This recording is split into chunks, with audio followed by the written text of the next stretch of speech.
I am that I am. Professor Adamus of Sovereign Domain. Welcome to 2012. Welcome to this amazing year. So good to be back here. Just finished a wonderful dinner in Vienna. And now I'm with you. Beyond time and space. Here with this beautiful fire, and good to see you again. I hope I didn't abuse you too much before. No, good. I will today.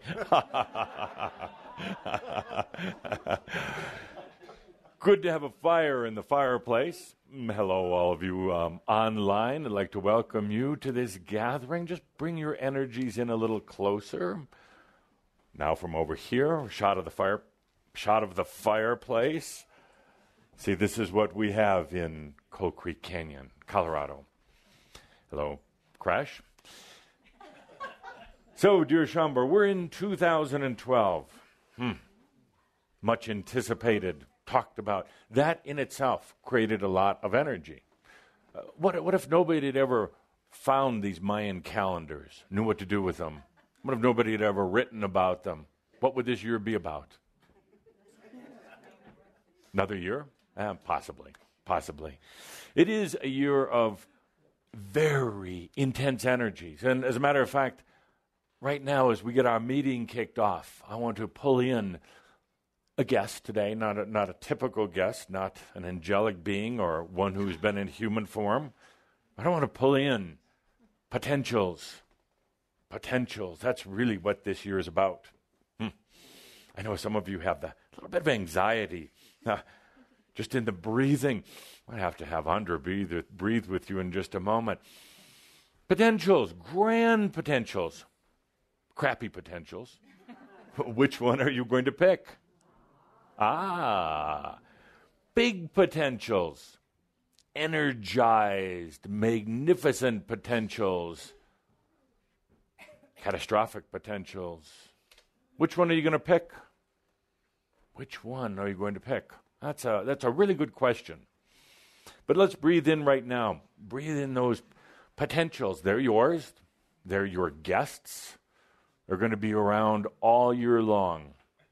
They're going to be here available for you. A potential is something that, in a way, has already been created. It's bringing in a certain amount of energy right now, but waiting for more, waiting for you to choose which ones you're going to experience. This year, I'm going to predict that you're all going to get really good at choosing potentials.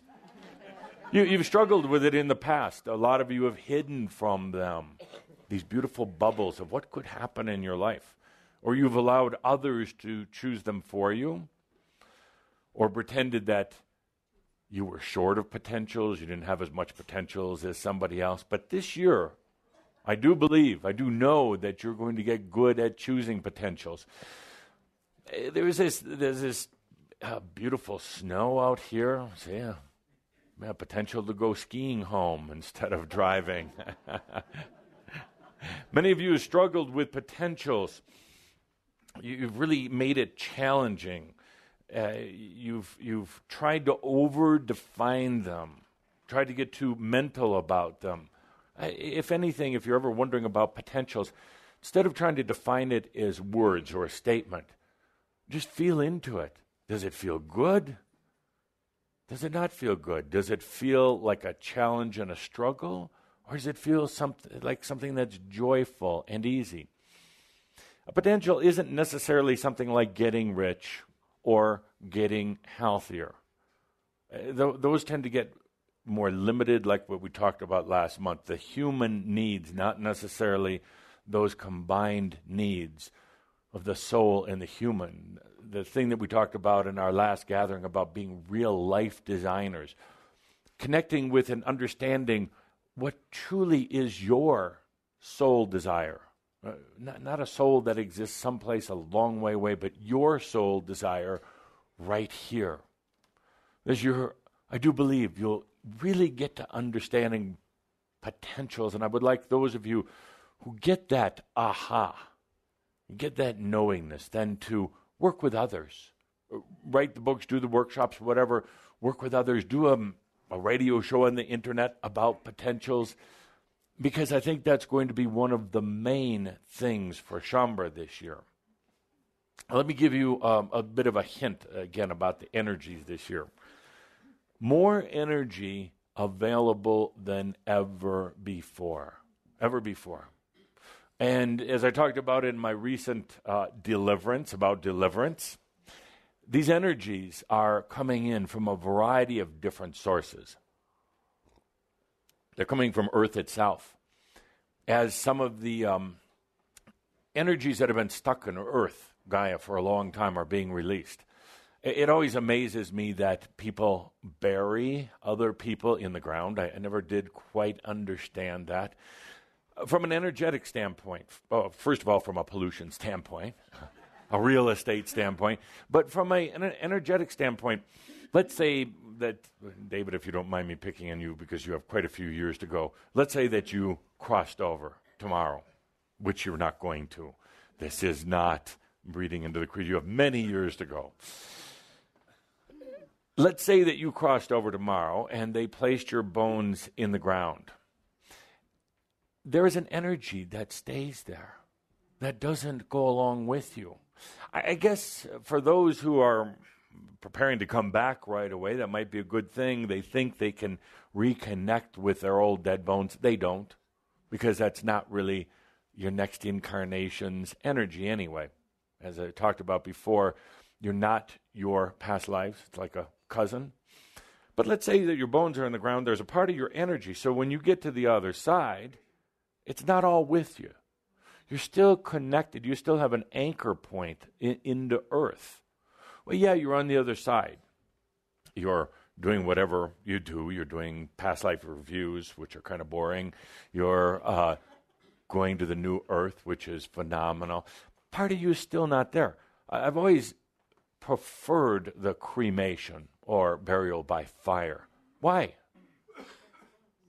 It's a transmutation. It releases the energy. It gets it all back down to the natural state. It literally transmutes, burns out your old energy. Now, do you feel it on the other side, Pete?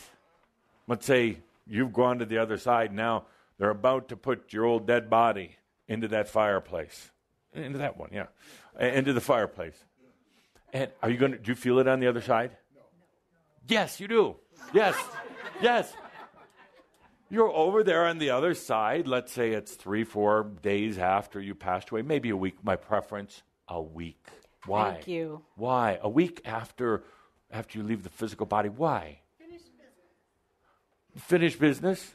Release all the energy. Release energy, give you some time to kind of hang around for a little while, but also so people can fly in from other places, make plans to come and see you, attend your service, give them a break. You know, there's no rush here. 7 days is fine. So David crosses over to the other side, and he realizes what a grand life he has. He realizes how many friends he had, how many people that loved him and him loving others, the experience. And he's feeling all good. And then suddenly he starts to feel a little warm, a little hot under the collar. And not bad, not like he's burning, but just a little sweaty, like he's just eaten a lot of jalapenos. And he realizes suddenly, oh, this is when they're putting the body. Oh. It's true. Oh. He still has some connection with the body, still feeling not painful at all, just a little perspiration, a little, feeling a little warm. It passes very quickly. And what's the romantic part to this? Then David suddenly realizes, I am completed there. It's done with. It's over with. So how did we get on this morbid discussion? What is this, a funeral parlor? Dear Shambra, tremendous potentials this year in 2012.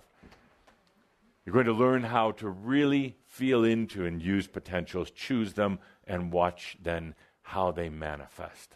So I want to start this off with this group of you writing down 12 tools or 12 tips for others. These are your tips, and then I'll come back with my version afterwards. So if we could please, I'd like the writing board over here. You've blocked my space there.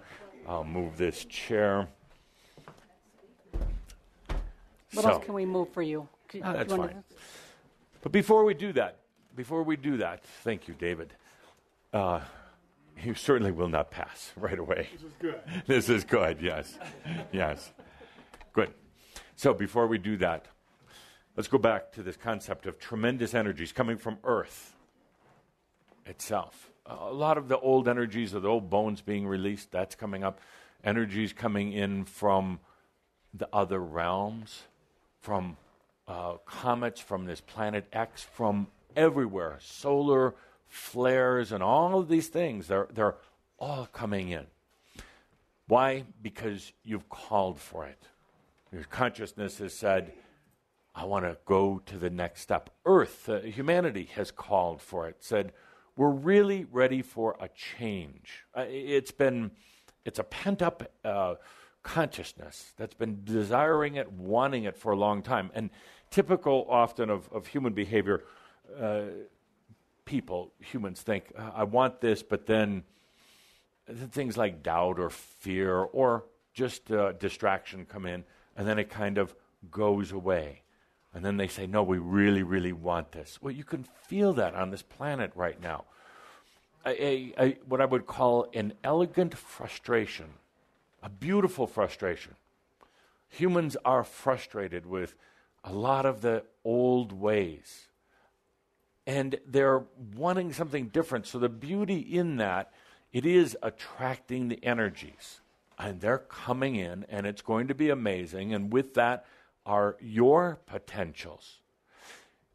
Your potential. So it also begs the question, what do you really want? We've gone through this before, over and over in our gatherings. And a lot of you still aren't clear. What do you really want? And it's good that we've had these discussions because it's caused you to consider some of the human needs. You want health, you want wealth, you want love or relationships. But it's really caused a lot of you to consider some of the grander things that you want, not just the human part, but the soul part. And a lot of you are coming down to true inner understandings, wanting clarity, for instance, wanting fulfillment, wanting joy, wanting knowingness. So you're distilling it now. You're distilling it. Now, as you do, of course, as you know, it causes changes in your life. And those are oftentimes when you get hung up, you get into doubt and fear, and I'll explain in a little bit here on the board exactly what happens with all these physics. But you're starting to get more clear what's important. What's really, really important in these years that you have in this lifetime on this planet with these changes.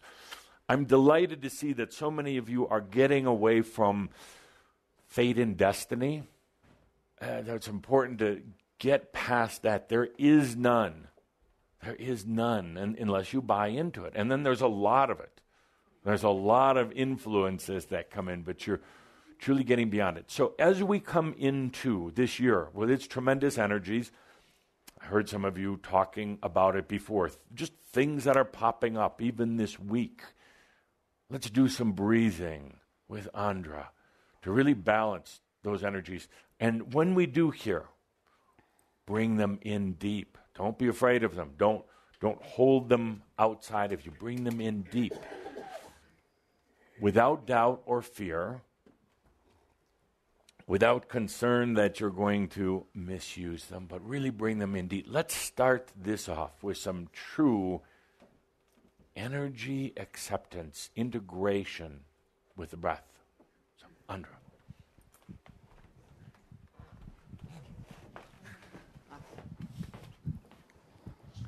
I invite you. Receive now this glorious gift. All of them. sparkling, twinkling, dancing around you. Will you breathe them in, settling deep into the core, allowing and receiving with every breath, breathing in, breathing out, this deep, slow rhythm of yes. Oh, yes, sweet ones, come, come, let's dance together as never before. Feel this, breathing, receiving, breathing, receiving, a breath at a time, a breath at a time, settling deeper and deeper into this grand temple called a body, home. Home for the brilliant creations, all of these potentials that have waited for you. Breathing, yes.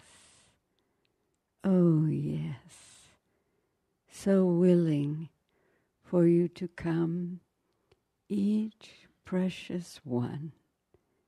Breathing, yes. Deeper and deeper into this core stillness. Yes, yes. Feeling, sensing, breathing. Yes, yes, with every breath. This rhythmic dance of yes. Breathing, receiving, breathing, receiving, sweetly, sweetly knowing, knowing the potentials have come to caress, to love, to enrich, to inspire. Breathe so deeply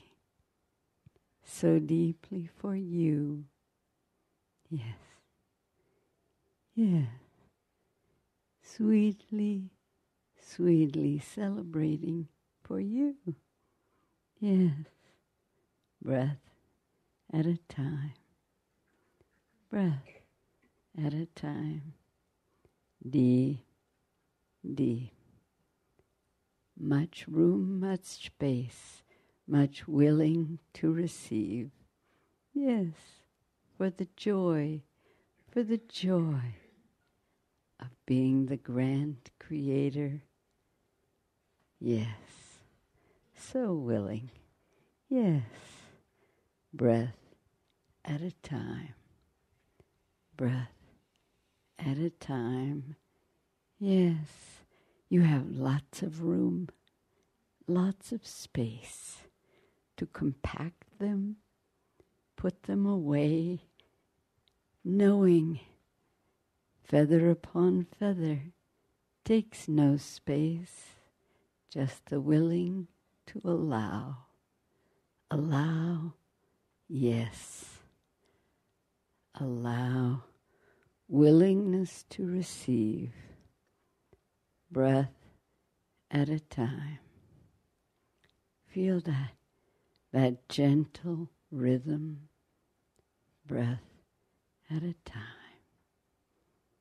Breathing, receiving, breathing, receiving. Yes. Yes. Thank you.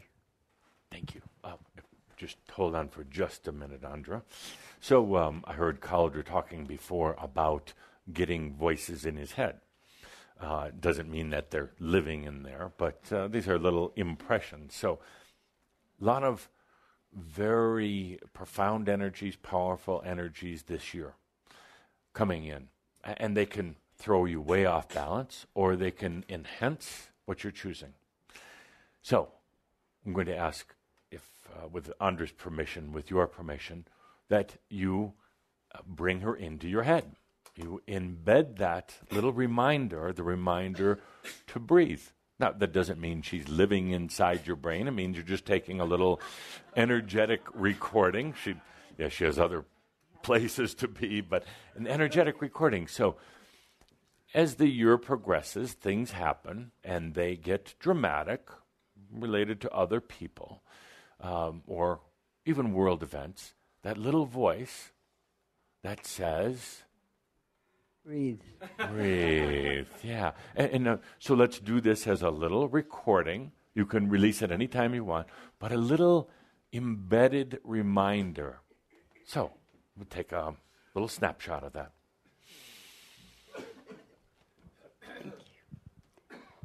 This request is just for you. Receive. Receive this breath. It comes with such treasures and treats just for you. Breathe. Breathe, yes. Yes for you. For the joy of letting you be loved. Yes. Oh, yes. So much is here for you. Every breath, it's for you. Filling you, loving you. Yes. Enlivening the joy that lives within you. Breathe, yes. For you. Good. So during the course of the year, if you feel like you're thrown off base, just take a deep breath. You'll hear Andra. You'll hear Andra reminding you to breathe. She's not going to breathe for you, I don't believe. No. But that little reminder. Thank you. Thank you, Andra. Then you'll also hear a little recording from me. And what do you think I would say? I would say, I'm with you every step of the way. I am, truly. Probably had more enjoyment and fulfillment out of working with you the last few years than anything I've ever done. We have a lot of bouts and times with each other when we're not gathered like this or in a workshop.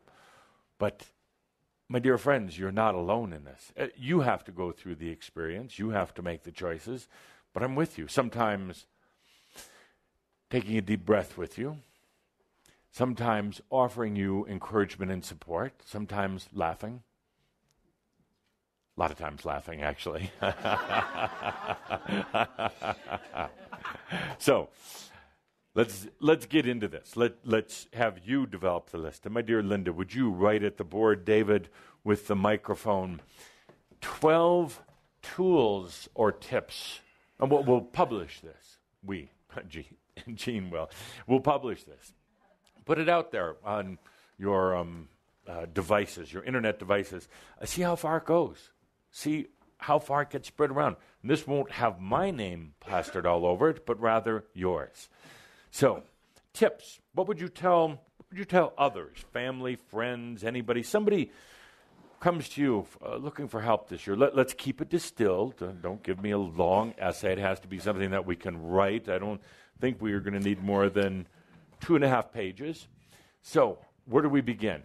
Microphone to the audience, David. Linda, do you mind writing? I'm happy. Good. Tip number 1. Stay out of your mind. Out of your mind. Good. How do you do that? Breathe. Breathe. That's good. That's good. Sing. But let's dance, say you ride your bike. Yeah. Let's say you breathe and then you go right back into the mind. Then what? How do you go beyond that? Even more breathing, yes, but create something. Absolutely. Create something. So you want number 1 to be beyond the mind? Beyond the mind. Now, a lot of people would say, so what's beyond the mind? Well, to them, it's probably going to matter. To you, it probably doesn't. But to them, that's a scary proposition, going out of the mind.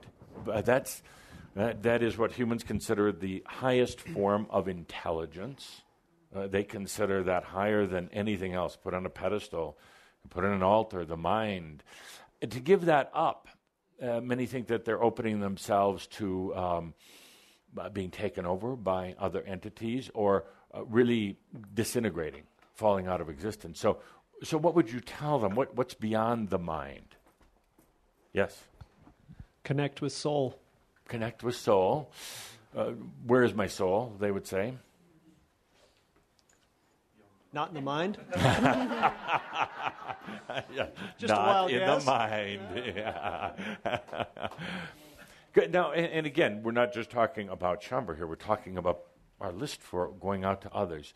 So where is this soul? Everybody's been looking for it, by the way. For how long have you been here, David? You said at the beginning of today's meeting, 9 billion years. Humans have been looking for it forever. Angels are looking for their soul, you see. It's not, just because you're an angel doesn't mean you suddenly have this grand awareness of your soul. You're just in a non-physical expression. So where is this soul? In the stillness when you breathe. All I hear is voices in that stillness. They would say. Put those on mute. It's a mute Try button it. for those. How many of you have been able to put those mind voices on mute? On all your meditation, how often can you really do that? Not much. When you're in your mind, when you're meditating from your mind, it's almost impossible to stop those voices. That's why Tobias, myself, are not such big fans of meditation the way it's done. Best way to meditate is go take a walk. Yeah, truly. And as Tobias said, meditation is in every breath, in every experience. It's not 20 minutes a day, off in a room by yourself. God knows what they're really doing back there, but it's every moment. So, back to the question, beyond the mind. So if you're beyond the mind, where are you? I'm going to let David run with the microphone.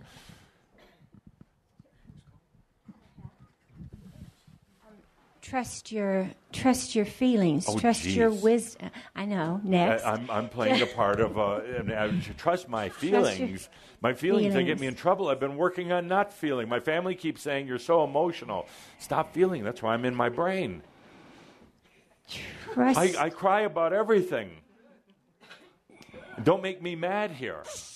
I'm, of course, acting here, my dear. No, I'm with you. And trust Yes, you are. your, I want to say intuition, and then your inspiration, intuition, what you get within, the feeling. The feeling. That is not a thought, the warmth, the connection And I heard the within. word whispered. It's a passion.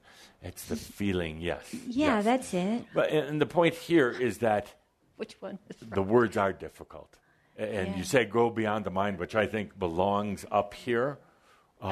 And maybe I would write underneath, go with the experience, which is also the feeling, the passion. But absolutely, beyond the mind. Allow. Good one. It's going to scare the hell out of a lot of people. And if you were, let's say, on a popular television show and you said this, you're going to get a lot of hate email afterwards. You're going to get a lot of people saying that without the mind, you're nothing. Without the mind, others are going to control you. Your mind is the fortress.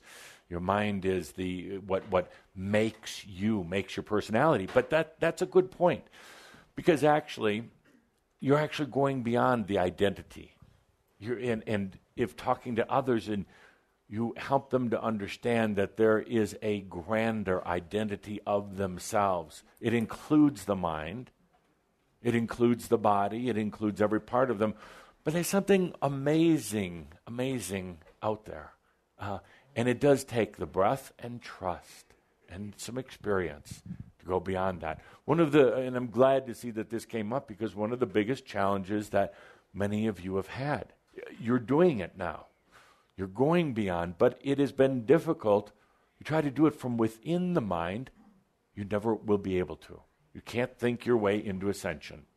You can't think your way out of your mind at all.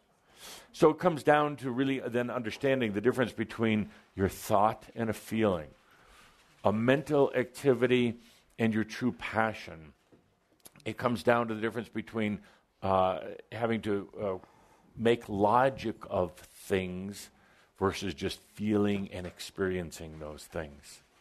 Artists, those with the true artistic expression abilities, everybody has abilities, but those who are using it will find it easier. They kind of understand.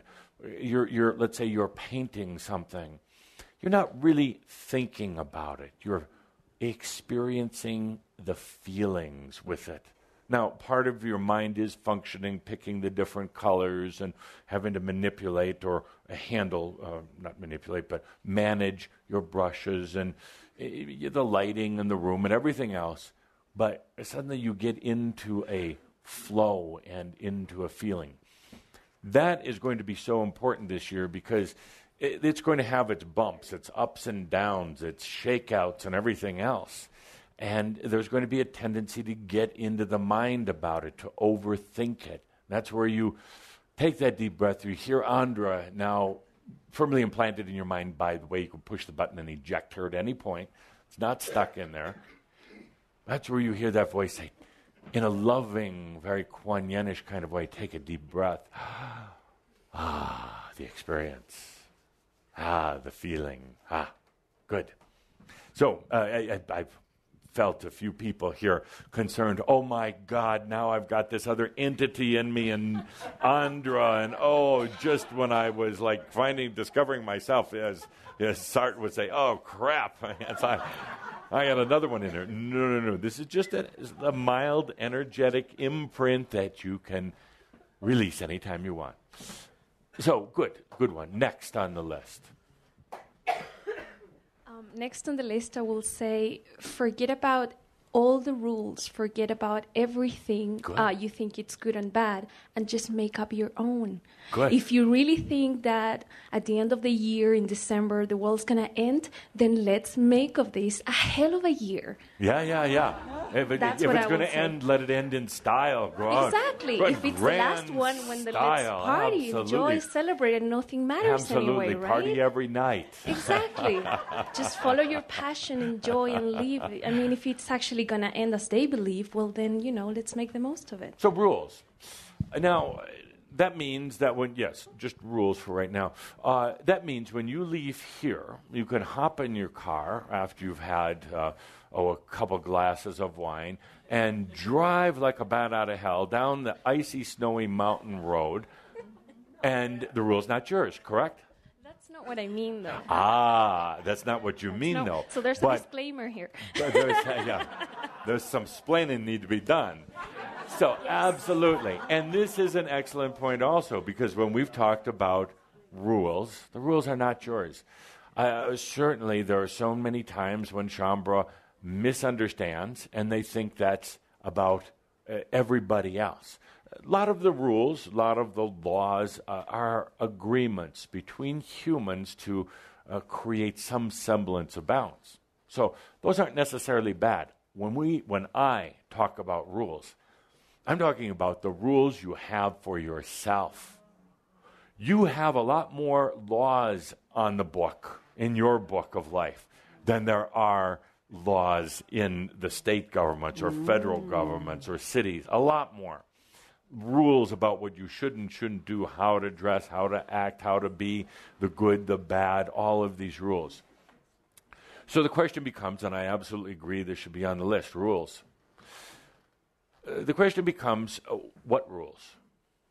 And what happens? Are you saying total anarchy in the system? No, I'm talking about all of those things that we've been taught by other people, either our parents or teachers, saying, you shouldn't be like this, you should be like that. And when you feel uncomfortable with that, then that's when you know that it's not yours, and it's probably something that doesn't apply to you, and maybe you just need to find your own way to express yourself without making everyone else uncomfortable, but being uncomfortable on your own skin. So I would say in rules, you have two tablets.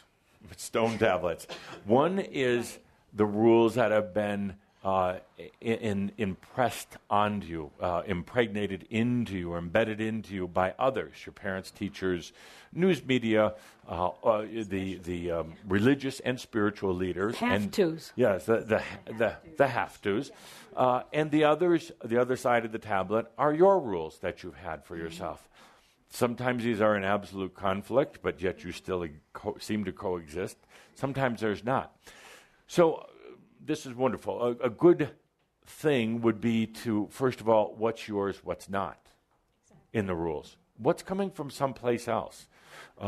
Typically, if you say, I have to act a certain way when I go to let's stick with our death theme, funeral. I'm doing this intentionally to make Caldera nervous.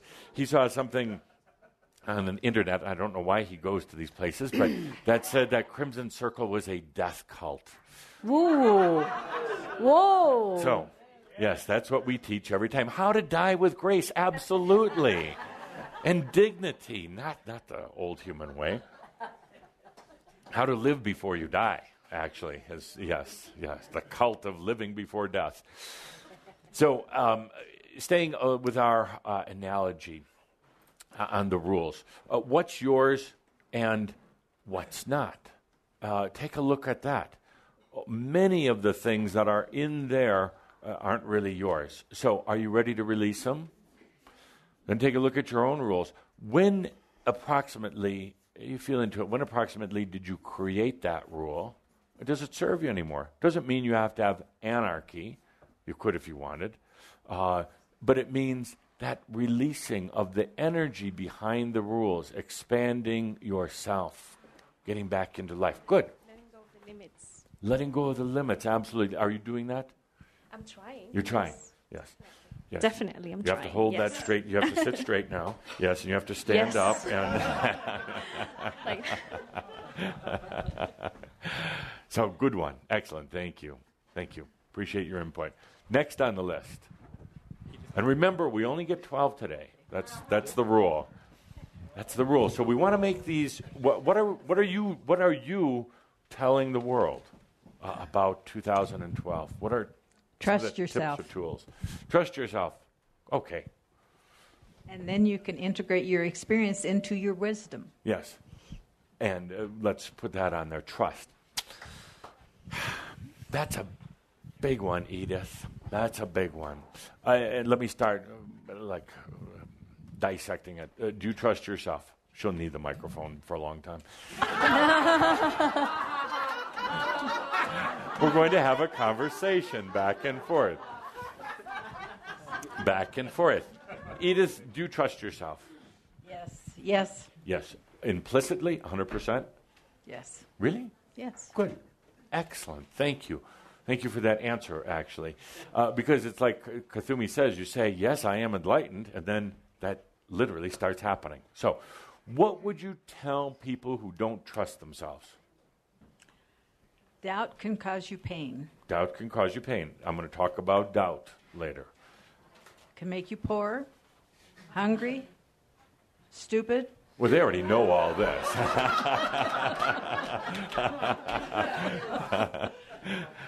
How do you know such wise things, my dear? I learned them from you, of course. No, actually, you learned them from yourself. Absolutely. So trust is one of the biggest issues. A lot of people are going to stumble right there. They're going to get through number 1 and 2, and they're going to hit trust. They don't understand it. They may want it. It may sound good, but they don't understand it.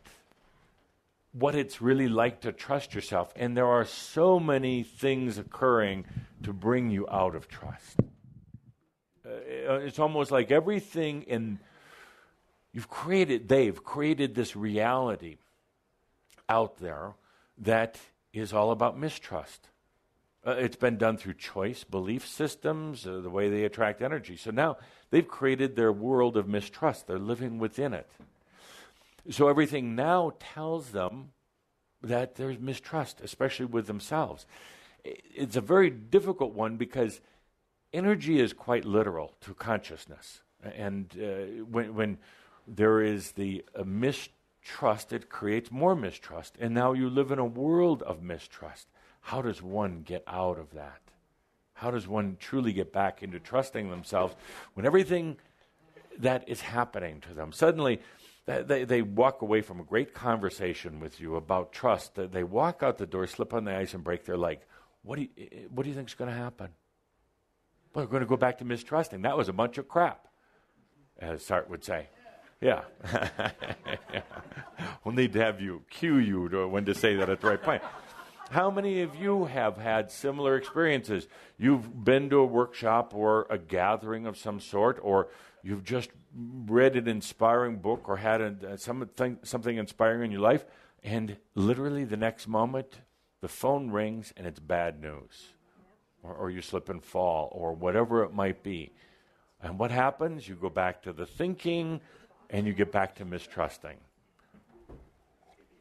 And then you wonder, maybe this wasn't for you. Maybe Spirit's trying to tell you something. Maybe you're on the wrong track, and you contract. Thank you. Trying to get that through culture today. So you contract. So trust is a good one, but how does one learn to trust themselves? Choose it, yes. Now you're going to get a bunch of experiences that have to do with trusting. It's not like it's just going to manifest right away, but you'll get a lot of experiences about mistrust in order to help you trust. Interesting the way energy works. How does one learn or experience trusting with themselves? Big one. If we can answer this, boy, we're going to graduate into another level. Yes? We need the microphone here. Okay. Acceptance. Acceptance, yes, I would agree. And I think everybody here would, but you're telling a person on the street about acceptance. Now they're really confused. Trust and acceptance, two things that are very, very foreign. I totally agree with what you're saying, but how do we distill this? How do you get somebody to trust themselves? Yeah, love. Here you go. Self-love. Self-love. Now we've really hit on one of the most difficult things. So let's put underneath here acceptance, self-love. Yes, we all know that's correct. You've all had some experiences with it, but that's the toughest thing a human will ever do. It's the toughest thing any angel in any of the realms will ever do. That's the truly, ultimately, the experience of Earth is self-love. The most difficult thing. Believe that you can do it. Believe that you can do it. I would argue that one because, first of all, what's the basis of belief? Imagination. Well, what is their basis to believe something? Because their experiences. But if you can conceive a thought, if you can imagine something, then you believe it and you trust you can do it and it will create. You can. I can. You can.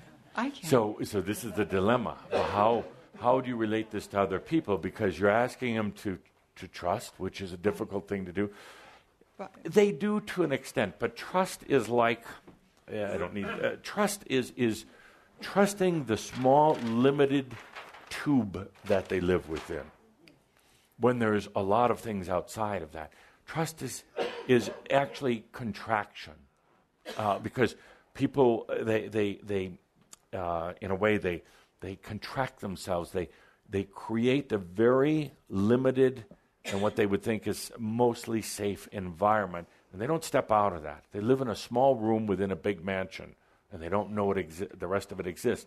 So the trust is actually, for many, a limitation. I'm going to live small because I can control it and manage it, and ask them to trust that there is a mansion outside of that room that they live within.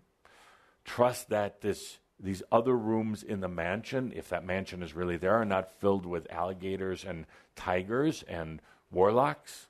These are all, and I'm not disagreeing, but I'm just saying, feel into an average person, or even slightly above average.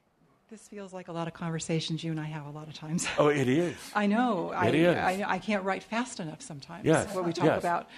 But by example, By example, yes. By By the way, if it does feel like a conversation, it's because we do this. And it's part of the training for New Earth. It's part of your realizing how far you've come when we ask questions like this. And it's part of you, the distillation process that we're in right now, distilling energies down without writing books and books and tomes about this. How do we really get it down to the essence? So, absolutely, trusting, accepting, self-love. We'll keep it on the board so we can move along here. But these are big issues. A couple of comments about it. Yes. David will grab the microphone. A couple of comments about this subject. You have to grab it right out of his hand. I think before trust is fully experienced, it's releasing any expectations of what an outcome will be. There, thank you. Releasing the expectations of the outcome. Are people willing to do that? A little bit. Yeah. A little bit, semi. They say to a degree, but they say that's why I'm in the game, the expectation. I mean, so why release all that? It's interesting, as every one of you knows intimately, in the process of releasing and ultimately trusting, accepting, loving yourself, you went through hell. Or not. But you went through things in your life that the normal human would think are bizarre.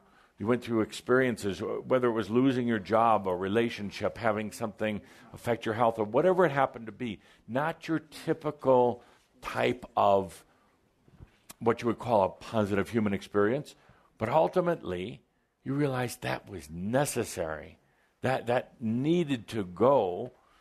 You needed to have that connection with the soul self and its input, not just the 7-year-old human. Good.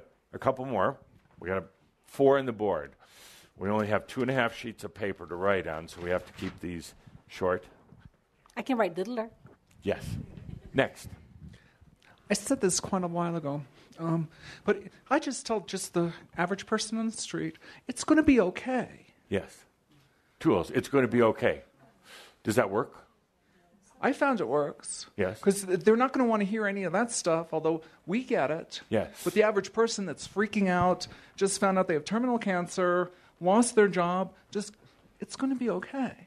Good. They just want to feel a gentle, loving hand saying, I'm not trying to solve your problems. Schomburg, should it go on the board? It's going to be okay. Okay, good. Let's put it on. It's going to be okay. And actually, I would agree with you. Because when you say it, not others, but when you say it, you are standing there as a standard, as an example. And when you say it, it's not just the words that come out of your mouth. It's going to be okay. Because even you have heard that before, and you know once the words come out of their mouth, that's, how do you say it? That's a bunch of crap. Yeah. When you say it, and you're with someone, and you say, it's going to be okay.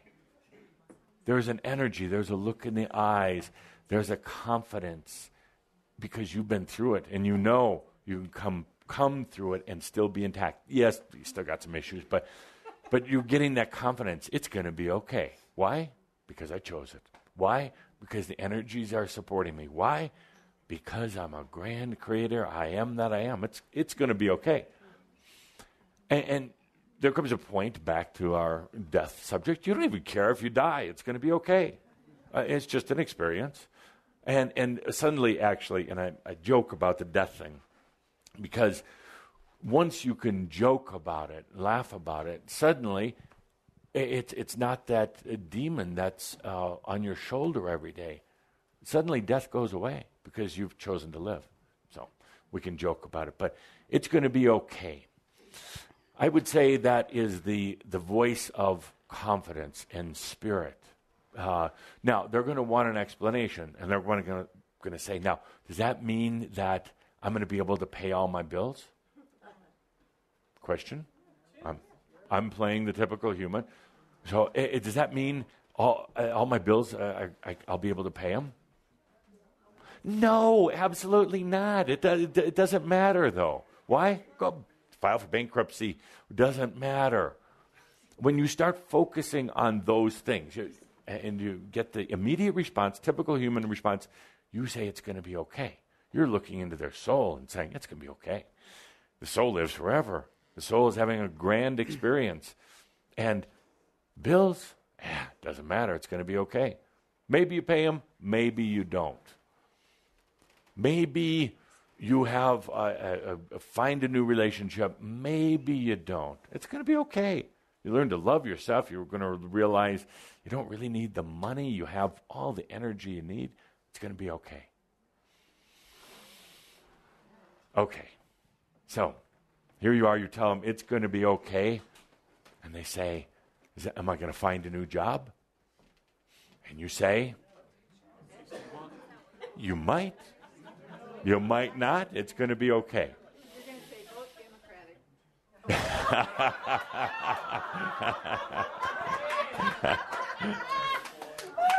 So Edith chooses to bring politics into our classroom.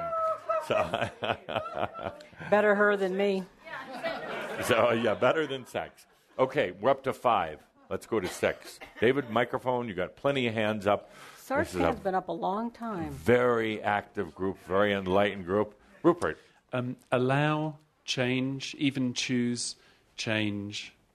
Yes, allow change. Good. Stay flexible because change keeps you unstuck. It's inevitable. It's inevitable. So if you're actually allowing it or even choosing it in some small ways, yes, it makes it easier to actually for it to flow through your life. Why do humans not like change? Scary. Why? You don't know. It's uncomfortable. You don't know. And I go back to my analogy, living in a small room with no windows within a huge, beautiful mansion, but they've isolated themselves in the room because it's manageable, it's controllable, and they've learned how to handle that. These other rooms in the mansion are just overwhelming, unknown, uncertain. So, but you talk about change, and change is a wonderful thing. Thank God for change, and thank yourself for change. That there is this natural evolution process that you really can't go backwards. You really can't, no matter how hard some of you have tried. The change is inevitable. So, but when you tell people allow change, and they're going to say to you what? What kind of change you mean? They're going to say, yeah, that's what they're going to say. What kind of change? Well, it could be anything, but I guess what I would say is that if you can actually allow change just in small ways in your life, break up routines, choose small differences, yes, daily stuff, yes, then other changes that might be coming through, like changes in you lose your job, you lose your partner, whatever. Yes. All of those are going to be a bit easier. Yeah. Now, and if you don't mind, I'd like to modify this to embrace change. Embrace change. Yep. So it's not just allowing, but it's actually embracing it and rejoicing in it, and it's amazing. And there's still going to be the concern that they only want good change. Sure. Good change. Yeah. Well, yes. But isn't that then a judgment? Yeah. Isn't it important to help them understand sometimes if the arm of the pendulum is like this, just frozen, it's not moving, that's a lot of humans have that energy. There's not a lot of swing there. Once it starts going, it's going to go both ways. And to both ways to what they of their judgment, some what they consider good, some they consider bad. It comes back to the point of trust. Can you just let that pendulum flow? It comes back to the question that they're going to have is who's making that pendulum move? And is it being manipulated by some other being, even, quote, the soul, who is distant and removed from most people, or God, or their spirit guides, or a group of angels? So it comes down to who's making it move. It comes down then to the understanding they really are, but they're just denying it. So, good. Next one on the list, and I'm going to go to Garrett on this because he had one that I heard earlier in the week that was important, and I want to give you credit for it.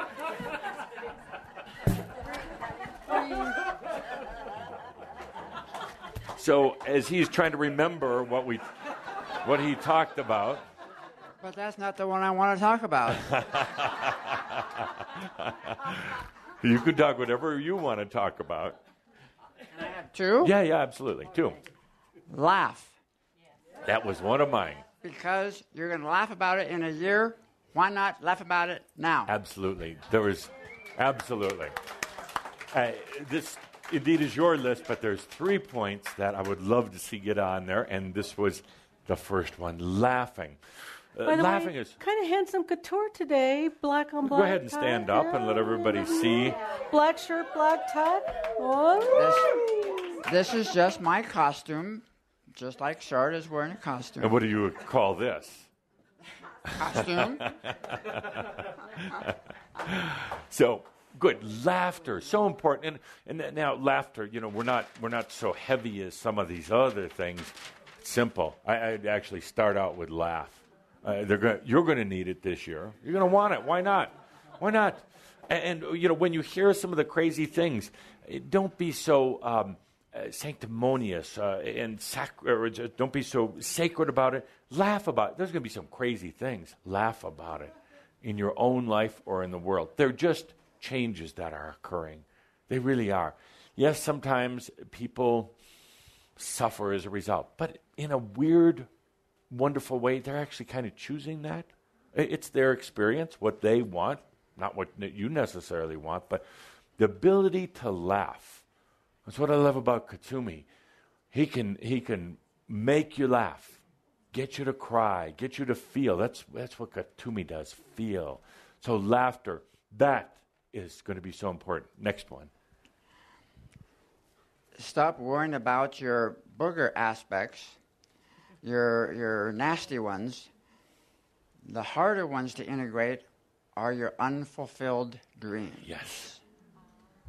Yes, unfulfilled dreams. That was an excellent observation. It was discussed the other night. I was listening in, and now I'm going to actually find a way to. I'm going to distill it. Yes, but I'm going to do this in 2 levels here. First, for you, what Garrett is talking about here is the integration of your dreams. You've taken a lot of time, you've felt in a lot of the integrating aspects. Your dreams are an aspect. Spend a lot of time with all these other aspects. Now you come to this point of distillation where it's integrating your dreams. Would you care to explain what you mean by that?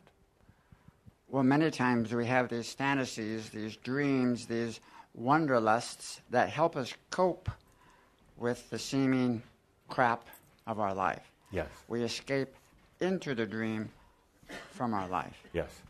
So would you define the dream as something that occurs at night when you're asleep, or... These are daydreams, fantasies. Daydreams. Thank you. Fantasies, dreams can have 2 meanings, of course. It can mean where you go at night, or some of your aspirations, your ideas, your fantasies, your magic. So integrating the dreams, you might want to write integrating dreams, so important for you this year. Sometimes this concept of dreams and goals, they cross over each other a bit. I'm not a fan of goals or a lot of planning. I realize some activities you have to manage details, but in a broader sense, I'm not a big fan of goals because you're setting usually mental and oftentimes unrealistic expectations for yourself. However, dreams are from the heart. Dreams are open without having to go through a series of steps to get there with a defined outcome. Dreams have no closure at the back. Dreams are open. They continue to expand, whereas a goal is very linear. It stops at a certain point. Dreams are held by so many of you in another realm. The daydreams, the feeling into things, the imagining things, but they're out there. They're outside the tube. We're going to talk about in just a minute. And you don't bring them in. I think for Shambra, this is perhaps the most important thing for this year, integrating your dreams. Because in your dreams is your soul, is your wisdom, are your potentials. Dreams are potentials. Your soul is potential. So integrating your dreams, bringing them into this reality. Now, that doesn't mean that you then have to try to plan the dreams and try to force and work the dreams. Just let them flow in. It doesn't mean that you need to suddenly, if you thought you had a dream about dancing on a big stage in France, but you're 78 years old, doesn't mean you need to actually go do that. See, that's where you get mental and linear. You can have that dream and the essence of it and do it without ever having to travel. You can have that dynamic in your life integrated with you. Once you start integrating, you realize it doesn't have to be fulfilled on a physical stage. It could be. It doesn't have to be on a big stage in Paris. You could create your own stage. It doesn't have to be done literally as the mind would sometimes say you have to do it. You look underneath the surface for the symbolic energy. The symbolic energy is more about the expression, the joy, the singing, the sharing with people. That's the symbol. The literal part would be saying, I have to go to Paris and I have to do it at this theater on this date, and that's where the frustration comes in and the anxiety, and that's where the mistrust comes in, because if it doesn't happen, then you think you did something wrong. When you feel into your dreams and you integrate them, you suddenly realize the specific doesn't matter. You look in the underlying energy. Singing, joy, creativity, sharing, energy, movement. Those are the important things. Suddenly, you'll realize that the literal, what you thought was literal, having to be at a specific place with a specific number of people, was irrelevant. Irrelevant. Good. Excellent. You're getting tougher and tougher for me all the time.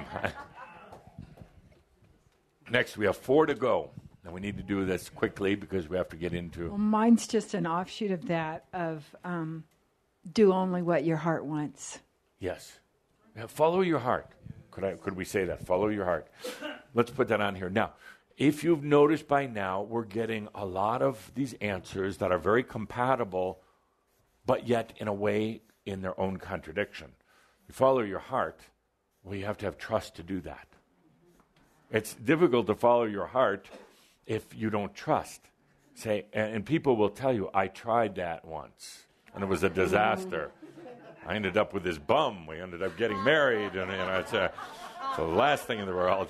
Say, no, that's following your genitals, not your heart. So, 2 different things.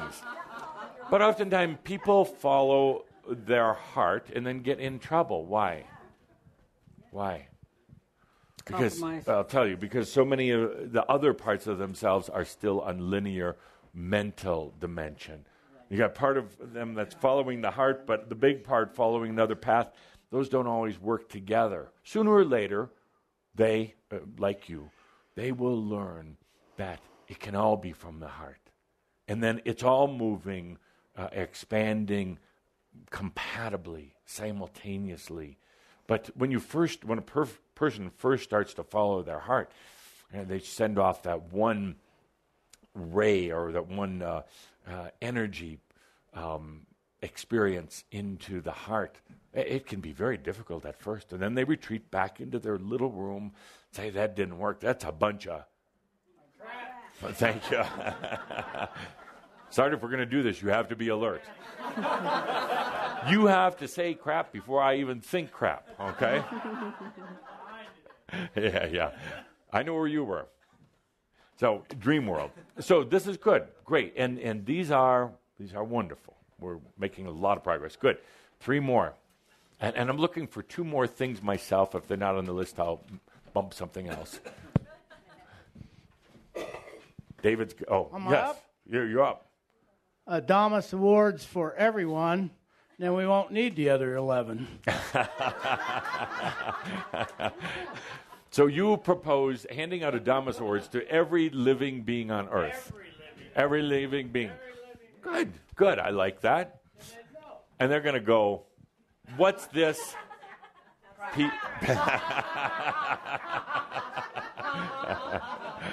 I asked for gold, and all I got was this. Good, thank you. Okay. I don't think there's enough room on the list to put that one on there. So, but good try. Good try. Yes. Okay. You might have to help me with the words on this, yes. But the feeling is, are you creating conflict?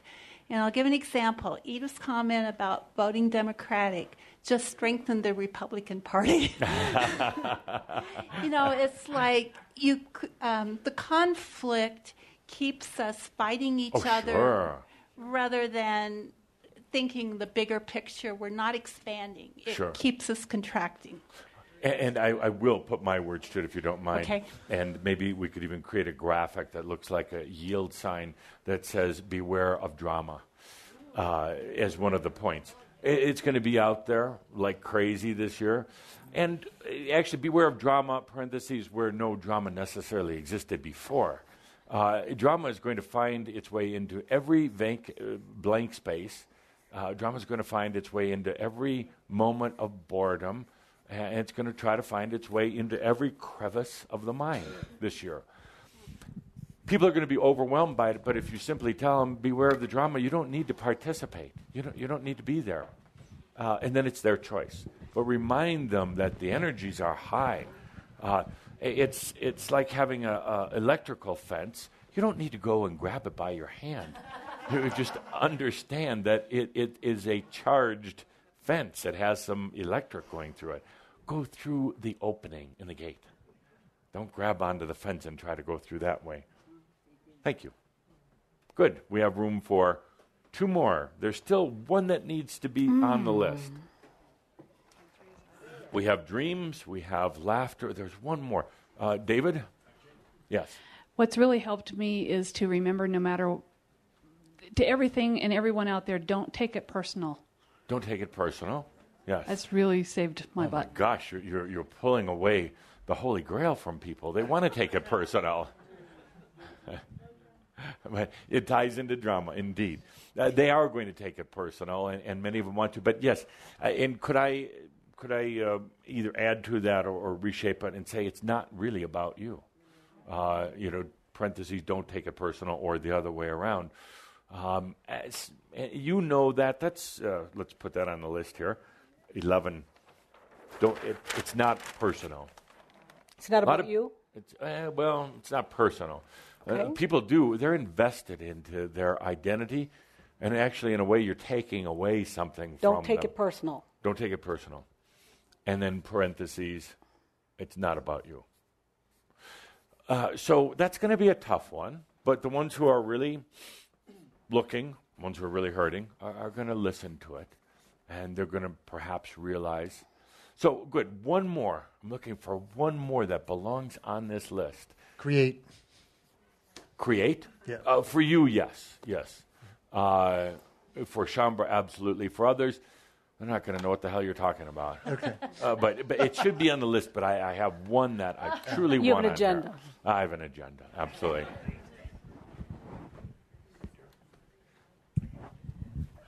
Forgive yourself. Stop beating up on yourself. That's helped me more times. Yes. Have you stopped beating up on yourself? Sometimes. Good. Sometimes. Does it feel good when you do it? Yes. When you beat up on yourself? No. Okay. Absolutely. But, people like to keep beating themselves. Why? Well, it might make them feel like a martyr. Yeah. Sort of a victim thing. Makes them feel alive.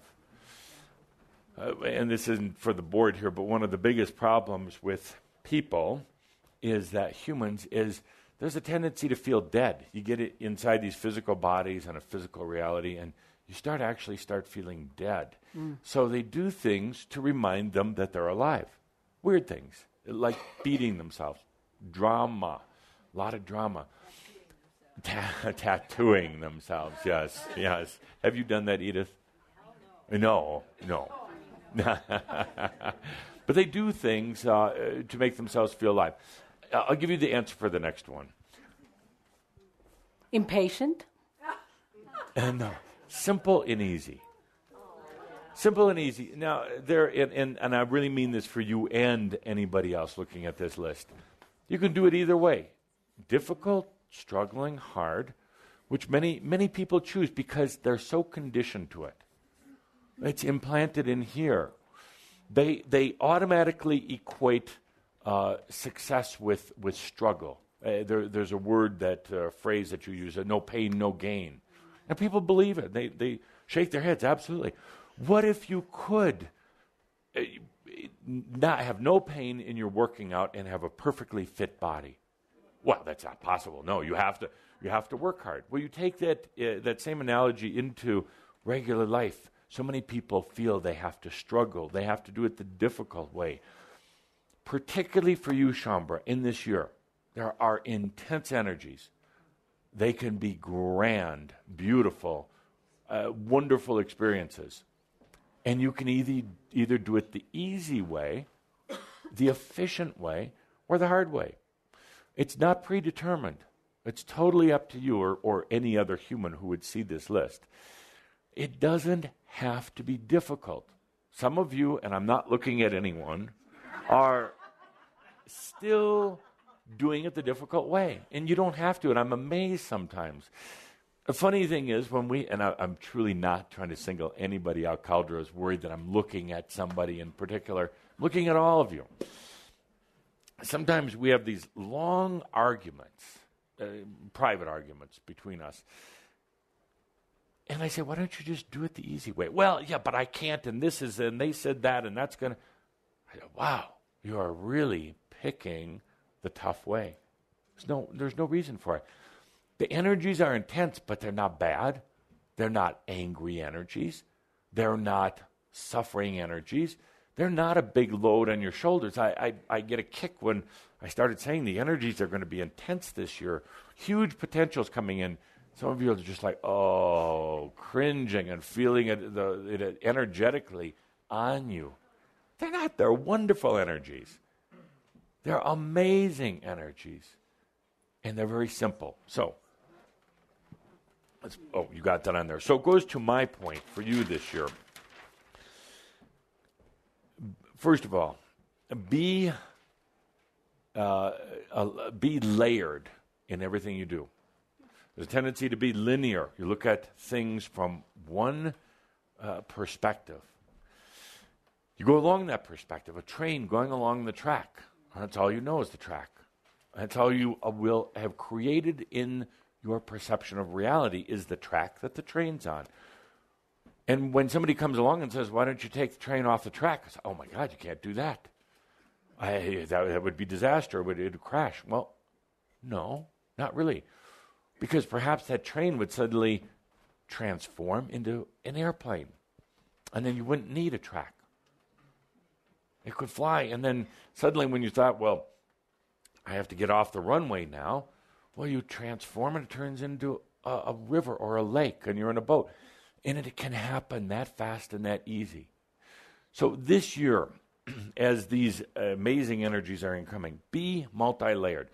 When you encounter a problem, when you run into something, when you get stuck, when you're frustrated, stop at that moment. There are layers above, below, to the sides, everywhere. Don't take the old linear path. Everything. Your relationships are multi-layered, even though you're living them rather singularly. You're living them in a very linear way.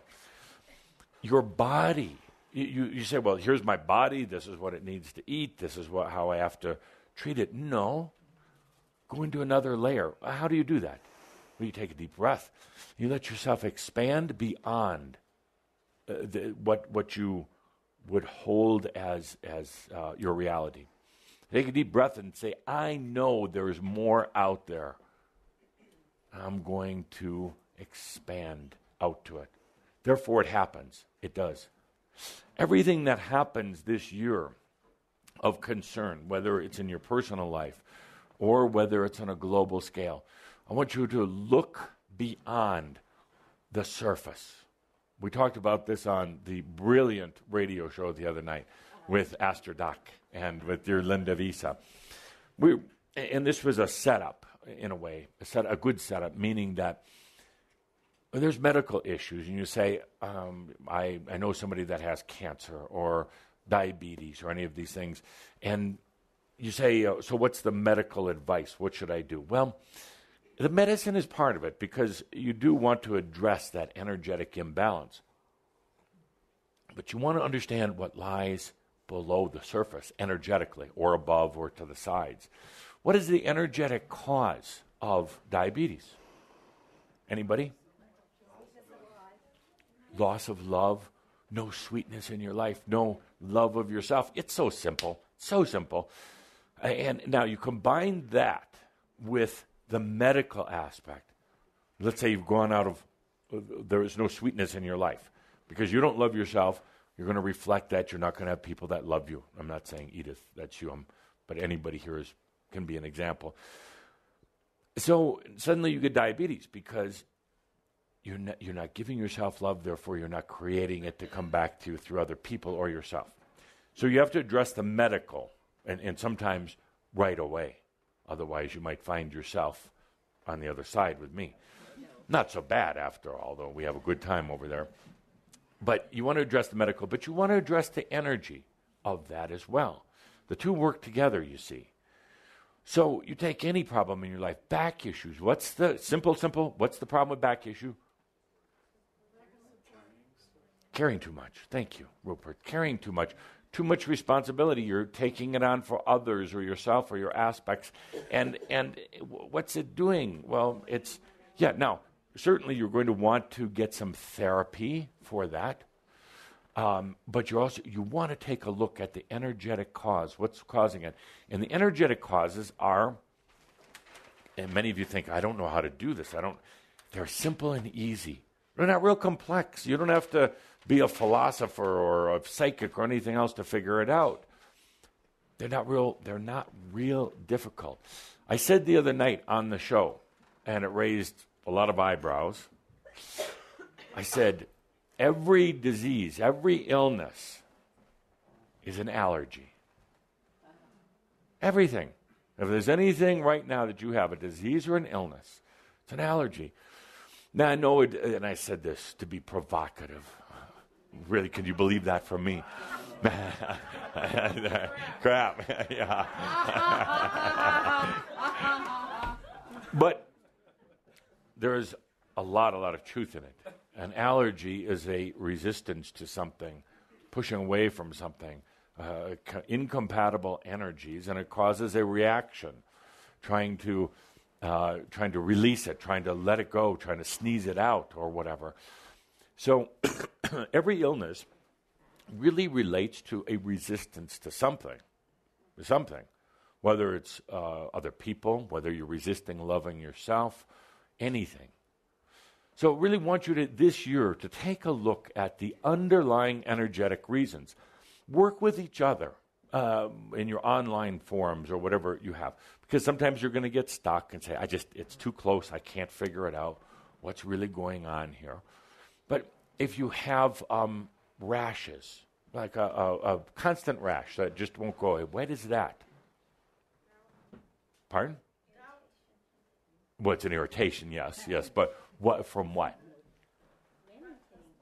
Yes, generally doubt. It's an allergy, but generally doubt.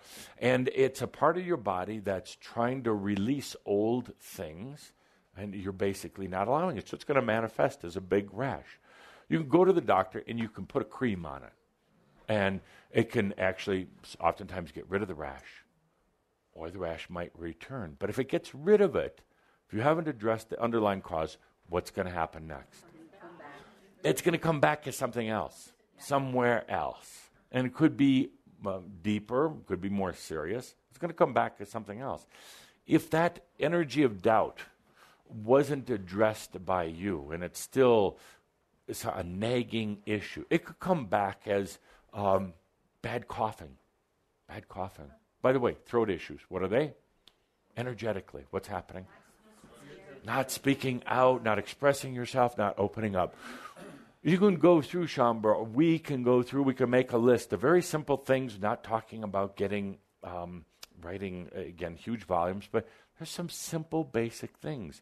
Energy issues that need to be addressed. So this year, as things are coming at you, keep it easy and simple. Take a look at the underlying issues. Get off of the linear path. Look all around. Probe and search all around. What's really going on? You don't have to get mental. It's pretty simple. So let's take a deep breath. 2 more things we want to do today. Always running out of time. Always. Now, I want to give an example here. It was, we talked about this in our last gathering. I believe, Edith, you came up with the question. The question had to do with doubt. True? Yeah. The question I asked last time was about clarifying the aspects and the past lives and integrating them. Microphone. So everybody all over the world can hear you. Repeat all that. Well, maybe I don't remember the question about doubt. I'm sorry. The one I remember is the one I asked about clarifying the integrating of the aspects and the past lives. Past lives, yes. Okay, good. And we're going to address that and talk about this because it does relate to doubt. And I said I was going to do a formula about doubt. It's not really a regular formula, but it's an example. So. And you were going to do a dream walk. Indeed, in 32 minutes or less. So let's begin. And Linda, may I have my prop here? Oh, which one? Oh, better than a sword. Oh. Better than a sword. Oh, yes, sir. So the prop, My a way pleasure. of demonstrating something. This is going to be the formula. So what we have here is, just so everybody can see, is a roll of wrapping paper, a tube with wrapping paper, beautiful roses on it, like fruit of the rose. Everybody see it? Good. Beautiful. Thank you to Linda for supplying this. So this is a beautiful metaphor. Beautiful metaphor because humans live in a tube, live on the inside of there. What they don't see several things. First of all, they don't really think they're just living inside a tube. They think that this is all there is. So when they're living inside the tube, what do they see? Limited vision. Ugly cardboard. Really in a bland kind of ugly cardboard. They don't see the outside, which is this beautiful wrapping. They don't see that their tube, which represents linear reality. Linear reality. They don't see that this tube is wrapped in gift paper. Beautiful gift paper. So they don't really see that life is a gift. It's a beautiful gift for them. Because they're living inside this tube, and you almost have to imagine this tube going on forever and ever, coming from forever and ever, going on forever and ever. Because they're living inside here, they don't see anything in this room. They're trapped in there. And they don't see Pete. They don't see Vince. They don't see Joyce or anybody else. They think that inside the tube is reality. So we're talking before about this formula that has to do with energy, doubt, consciousness, expansion. If you would hold that for a moment. Hold the prop here. So, this is... So here you are in the present moment. Thank you. A little more room. Living within that tube.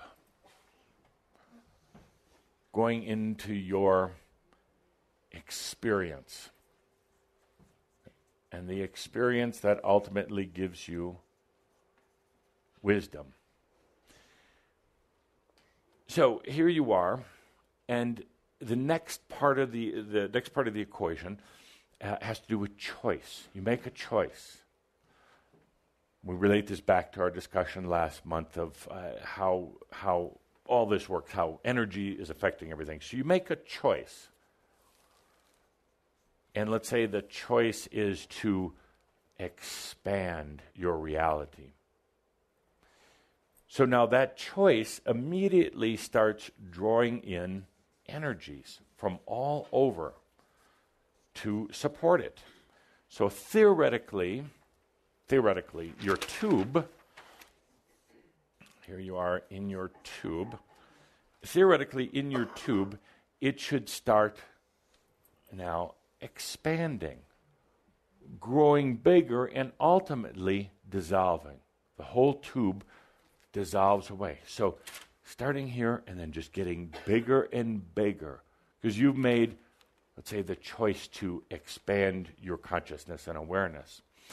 Now, if you notice here that in this drawing is contrary to typical perspective. In other words, as you go along in your experience, it's opening up and eventually dissolves. Typically, in perspective, as you go on your journey, and it creates a distant end point, or really an infinity point that keeps going. So here you're going along on your journey by choice, drawing in energy, and eventually expanding. Now, the question came in about doubt. What happens with doubt? Doubt is naturally suppresses or pushes away the energies that are supposed to be moving in. So doubt will decrease the level of energy that's supporting the choice that would eventually give you more experience and wisdom.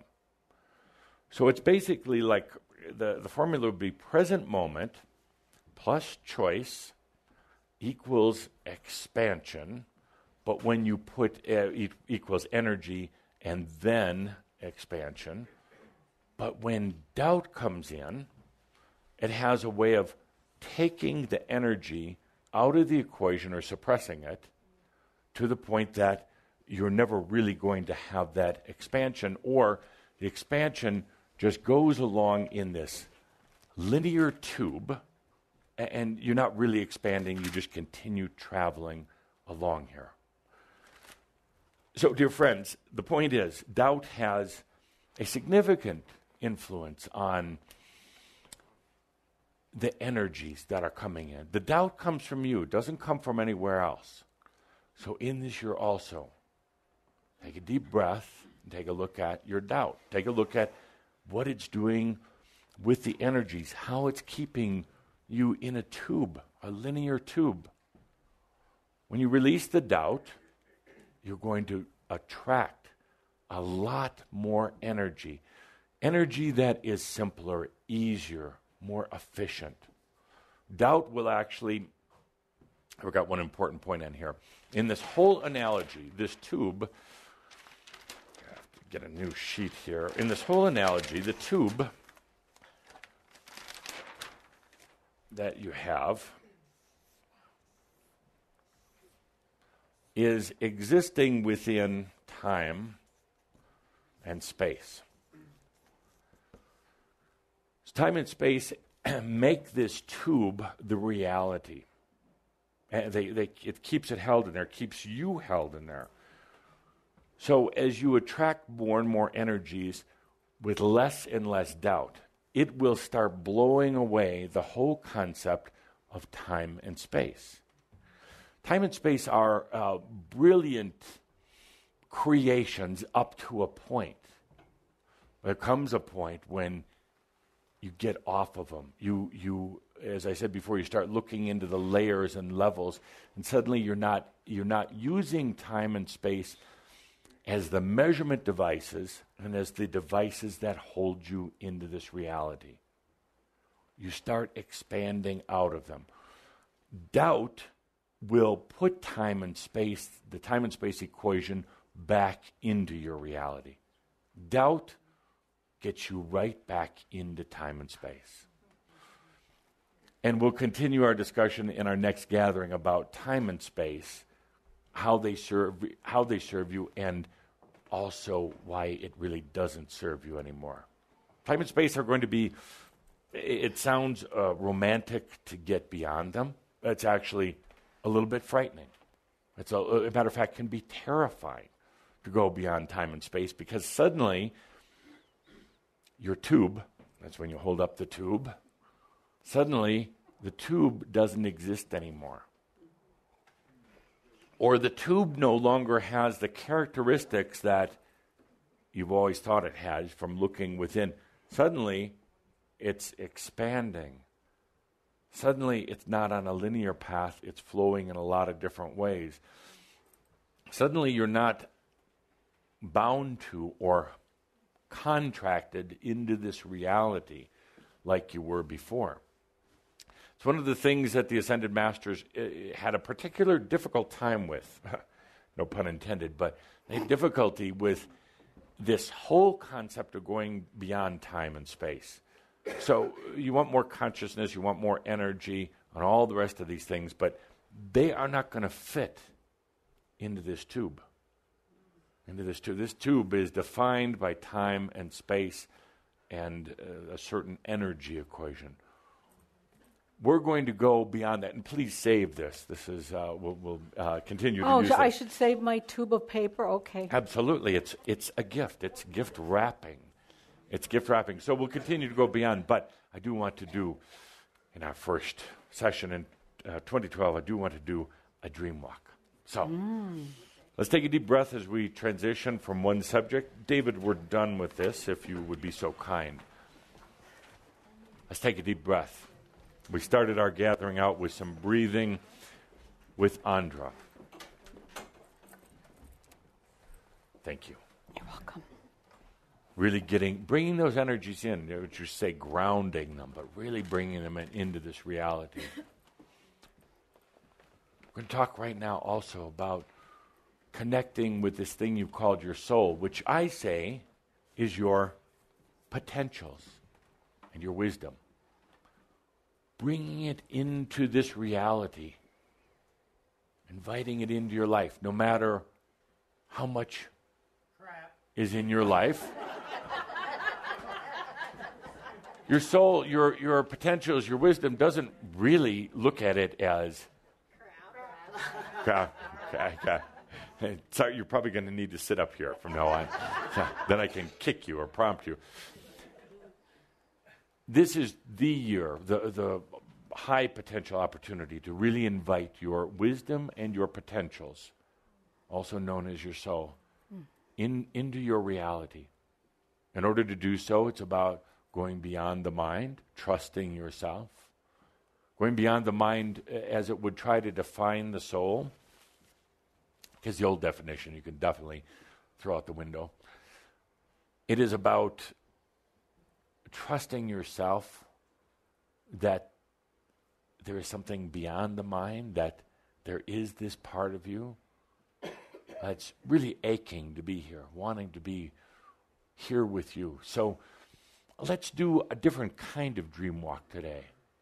It's one where you allow yourself to expand into the other layers, beyond the tube, where you allow yourself to open up, but not leaving these chairs. But as you do, you create a type of invitation. It's like a chalice. It's like the open arms. Inviting your wisdom that's been building through the ages. Inviting your potentials that have always been there ever since you went through the wall of fire. And inviting those to be here with you in this reality. You came here, let's say, ahead of your soul. You came here first to prepare the body, to prepare your environment, your reality. And now comes the time this year to invite that soul into this reality. Some of you are going to perceive it as a amazing being with human-like characteristics, and that's fine, because that will evolve, that will continue to expand. Some of you may even feel a bit of anxiety about inviting your soul here, about into this reality. It's rather dense, harsh, but it truly wants to be here with you. That part of you wants to be here. It wants to feel what it's like being in the tube, being inside linear reality. It's not going to get trapped here. It can't. It can't. It's far too simple to ever get trapped here. So let's take a deep breath, what we call a dream walk. Take a deep breath, expanding your awareness,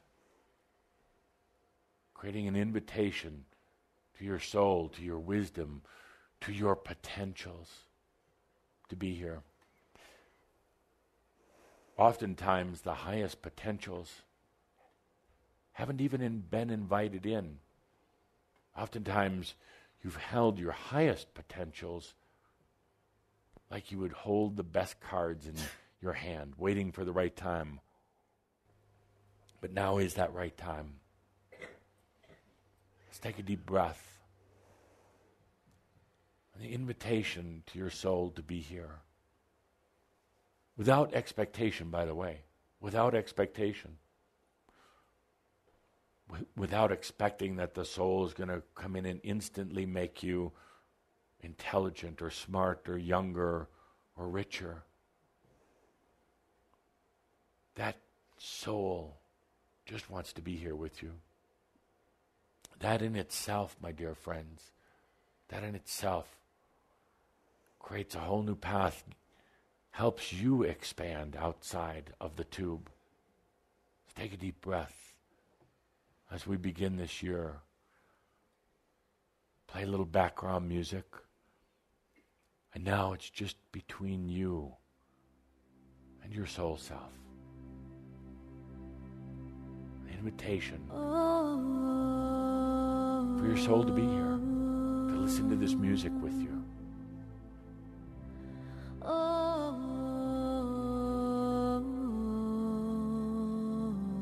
Feel what it's like to be in this reality.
Let your soul tell you, share with you what it was like outside this tube with a gift wrap. I tell you what, all about the gift wrap,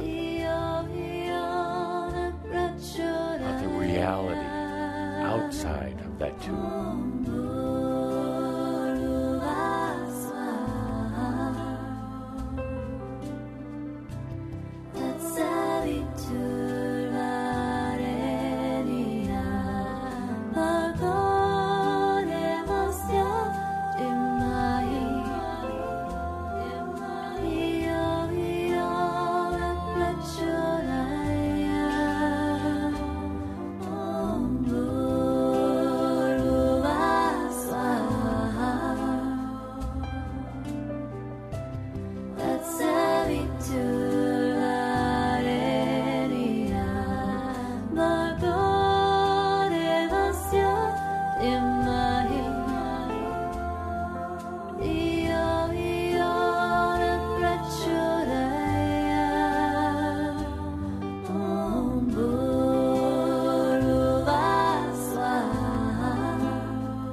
Inviting yourself, inviting your soul, your wisdom, potentials, your I amness into the tube, into this reality.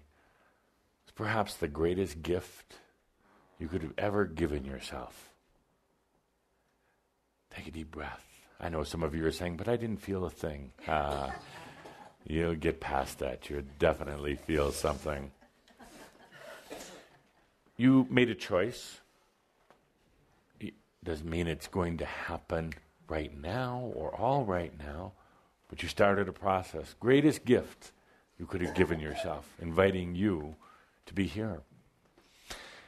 Now, as I said before, sometimes you have to look at things from both directions or multiple layers. Don't always take it literal. Look at it from multiple layers. So, you invited your soul to join you here. Been a long time. You kind of kept it away. Long time. Finally said, come on in. I'm ready. Why not? Had nothing to lose. Come on down. If you think it's so great down here, you come down here and spend some time. So a funny thing happened. Things are not always what they appear to be. The funny thing happened. We talked at the beginning of our meeting about all these intense energies for this year.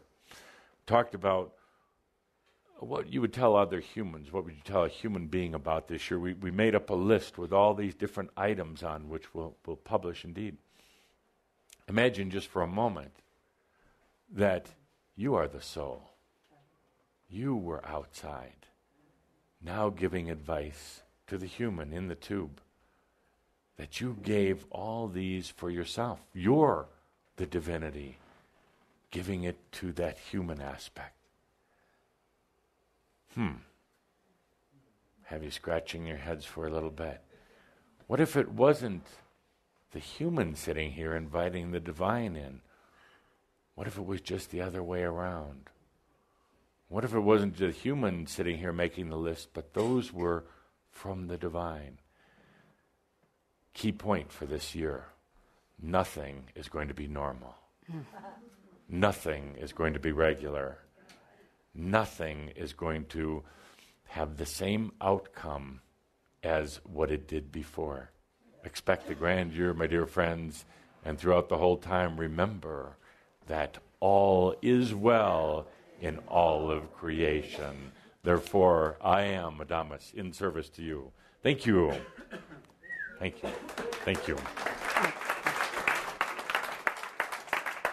Thank you.